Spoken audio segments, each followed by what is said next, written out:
Samoy is a factory of small water well drilling rig in China. Our drilling machine is small and lightweight. It is very easy to operate and don't need special training. It is a very good portable drilling machine for isolated area. HF260D is diesel engine hydraulic water well drilling rig, and this is a low-cost drilling machine.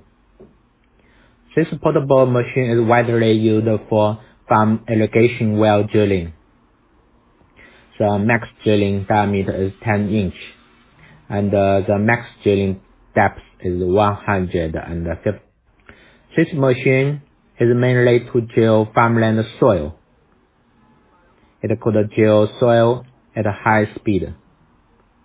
When you encounter the rock layer under the ground, you could use a crowbar to drill through the rock layer, but the drilling speed is very low to drill rock. I'm James Ye. Welcome you on the Samoy drilling machine. Thank you.